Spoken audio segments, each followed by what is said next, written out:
Welcome students. Today I am going to introduce a new topic under bills of exchange, that is endorsement of bill and accounting in the books of endorsee in case of endorsement of bill. आज का हमारा topic bills of exchange में bill के transfer या बेचान या endorsement से संबंधित है। साथ ही साथ जो इंडोर्सी तीसरा पार्टी है ड्रॉयर और ड्रॉई के बाद, उसके यहाँ की अकाउंटिंग हम आपको इस प्रेजेंट वीडियो में विथ एग्जांपल उदाहरण के साथ पेश करने जा रहे हैं। तो सबसे पहले बिल के इंडोर्समेंट की जरूरत क्यों पड़ती है? निश्चित रूप से अगर ड्रॉयर कहीं से क्रेडिट में परचेज करके रखा है या ड्यूज अमाउंट किसी का रखे हुए है, तो जरूरी नहीं है उसका कैश पेमेंट करे। हो सकता है यही बिल ट्रांसफर कर दे कि भाई आप ही इंडोर्सी को, बेचान पाने वाले को, पेमेंट लेने वाले को ट्रांसफर कर दे कि आप इस बिल का पेमेंट ड्यू डेट में ले लीजिएगा। अगर इस तरह की स्थिति है तो ये इंडोर्समेंट ऑफ बिल कहलाता है। और अगर इंडोर्समेंट ऑफ बिल हुआ तो इस कंडीशन में तीन पार्टी अब हमारे सामने आ गया है, ड्रॉयर, ड्रॉई और इंडोर्सी।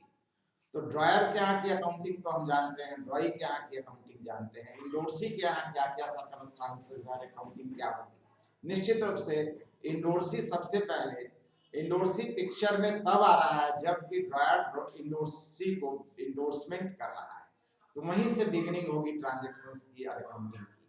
तो जैसे ही इंडोर्समेंट उसे प्राप्त हो रहा है, इंडोर्समेंट रिसीव्ड की इंक्रीज करेगा। चूंकि अब इंडोर्सी बिल का ओनर है, बिल का पेमेंट उसे मिलना है, इसलिए बिल को वो बिल्स रिसीवेबल बीआर के नाम से रिकॉर्ड करेगा। तो इंडोर्समेंट मिला, इसके पश्चात क्या करेगा?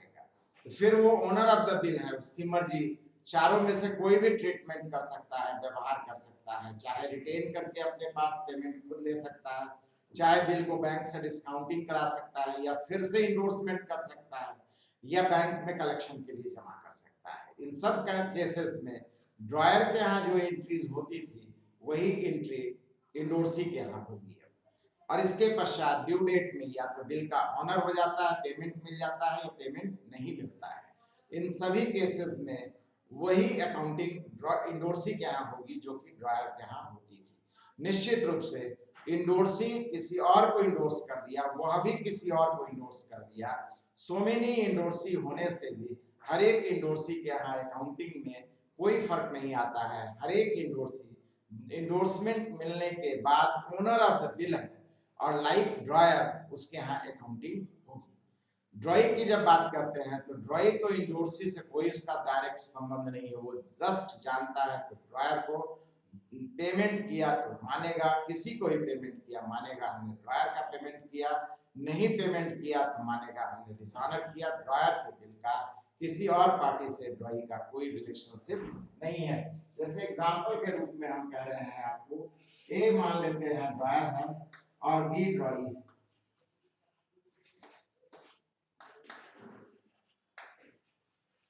ये इसे क्रेडिट सेल करता है, and then acceptance of bill receipt, bill के एक्सेप्टेंस की बात आती है।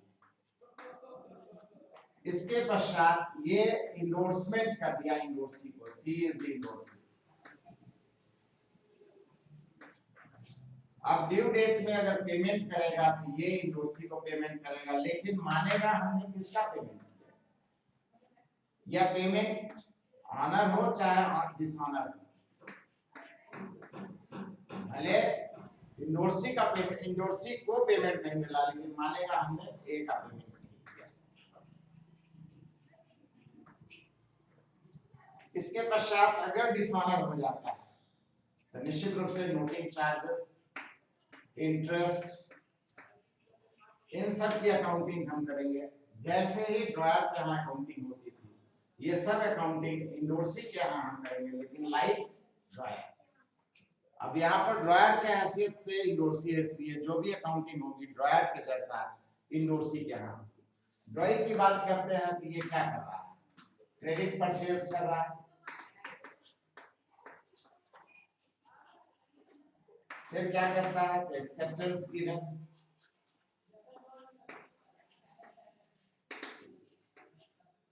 एंड देन ड्यू डेट आने पर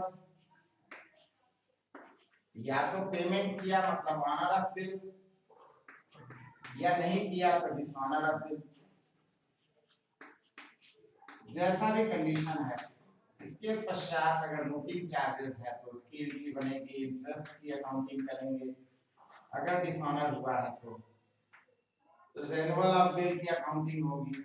मतलब कोई भी नई चीज नहीं है, सभी केसेस या कंडीशन से आप अवेयर है, अकाउंटिंग में कोई फर्क नहीं पड़ेगा। हाँ, एक नया पार्टी आया in the books of endorsee, उसके यहाँ क्या अकाउंटिंग होगी उसकी जानकारी हम एंडोर्सी के यहाँ शुरुआत या बिगिनिंग कहाँ से होगी, निश्चित रूप से for endorsement receipt, endorsement of bill receipt.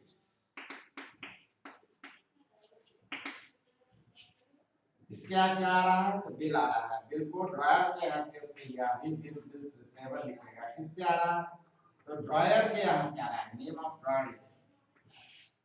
इसके पश्चात क्या है, या तो payment received, honour of bill, तो उस कंडीशन में क्या एंट्री बनाएगा, कैश अकाउंट डेबिट, और बिल को कैंसिल कर देगा, या इसके जगह पर डिसऑनर ऑफ बिल होगा।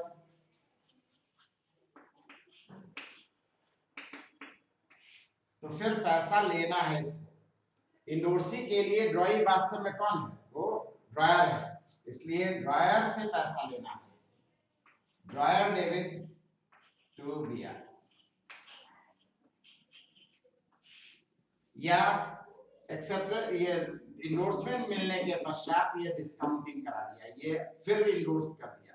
तो जो ड्रायर के यहाँ अकाउंटिंग होती थी, मान लेते हैं ये डी को इंडोर्स कर दिया, ये अब डी को इंडोर्स कर दिया, तो इसके यहाँ इंडोर्समेंट मिलने के बाद इंडोर्समेंट करने की एंट्री होगी, और रिसीवर ऑफ इंडोर्समेंट है डी, यानी D is the endorsee account debit to BR. अब डी के यहाँ आगे की अकाउंटिंग होगी, जिसके यहाँ बिल पहुंच गया होगा, जैसा भी कंडीशन होगा, हम इंडोर्सी और उसके बाद वाले इंडोर्सी के यहाँ अकाउंटिंग करेंगे। जब तक बिल जिसके पास रिटेन्ड है वो अकाउंटिंग के लिए, ट्रांजैक्शंस के लिए रिस्पांसिबल है। जैसे ही बिल दूसरे के यहाँ चला गया, अब आगे अकाउंटिंग उसके यहाँ आगे बढ़ना है, इस बात को ध्यान में रखेंगे। इसी सब बातों को लेकर के हम एक एग्जांपल क्वेश्चन आपके सामने में प्रेजेंट। क्वेश्चन है हमारे पास, A drew a bill for ₹1000 to be on 1st April 2020 for 3 months. Acceptance on bill receipt. A endorsed the bill to his creditor C and C endorsed to D. D discounted the bill with his banker at ₹100 discount. On due date, the bill was, A condition है honored और B condition है dishonored. Pass necessary journal entries. तो solution condition number A, जबकि bill का payment हो जाता है, इस कंडीशन में A B C D के यहाँ क्या अकाउंटिंग होगी। A जैसा कि मालूम है ड्रायर है, और ड्रायर तो सबसे पहले बिल ड्यू करना है, मींस एक्सेप्टेंस रिसीव करना है, तो पहली अकाउंटिंग होगी एक्सेप्टेंस रिसीव।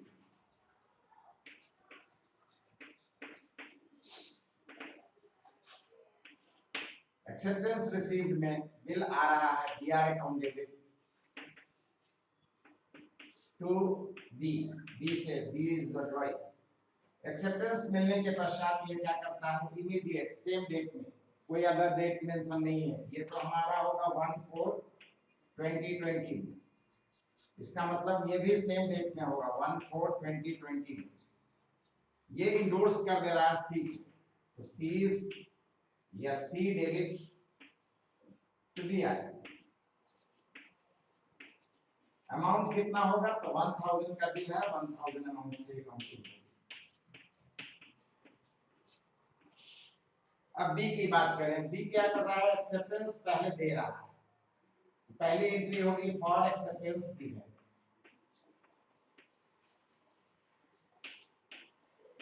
किस डेट में एंट्री बनेगी है 1/4/20 में। A is the receiver, A debit होगा टू बी, अमाउंट कितने से होगा तो 1000 से। एक्सेप्टेंस देने के बाद सेम डेट में ये क्या करेगा, उसके इंडोर्समेंट से इसका कोई संबंध नहीं है, ये सीधे honour of the bill condition में पेमेंट की एंट्री करेगा for payment of bill met BP to cash. कितने अमाउंट से? 1000। अब इसके यहाँ की बात करें, ये किस बात के लिए हुआ है? तो फॉर इंडोर्समेंट ऑफ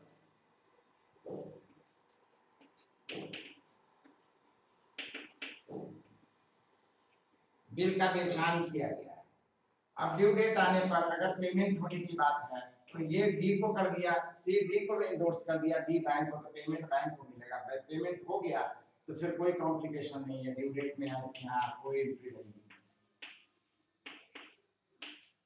अब इन द बुक्स ऑफ सी, सी की शुरुआत कहां से हो रही है? तो जैसे ही इससे इंडोर्समेंट मिल रहा है फॉर,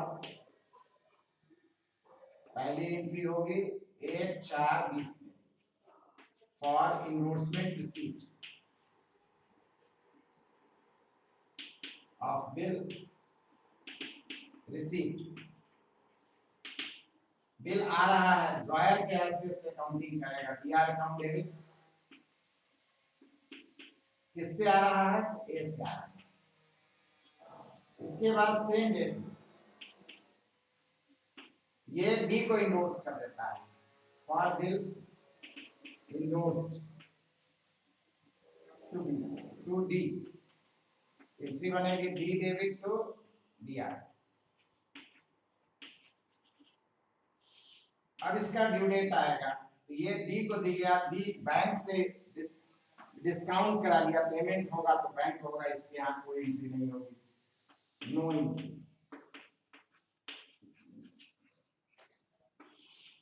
डी की बात करें तो डी की बिगिनिंग कहां से होती है? तो जैसे ही सी से इंडोर्समेंट मिलता है तो इसके यहाँ की पहली एंट्री होगी 1/4/20 को for endorsement of bill receipt.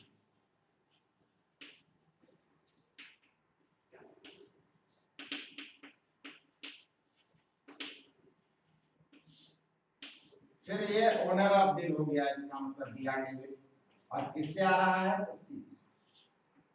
इसके बाद ये क्या कर रहा है? तो बिल को अपने बैंक से डिस्काउंटिंग करा रहा है, तो सेकंड एंट्री होगी सेम डेट में, डेट अलग से मेंशन नहीं है, इसका मतलब सेम डेट में बिल डिस्काउंट।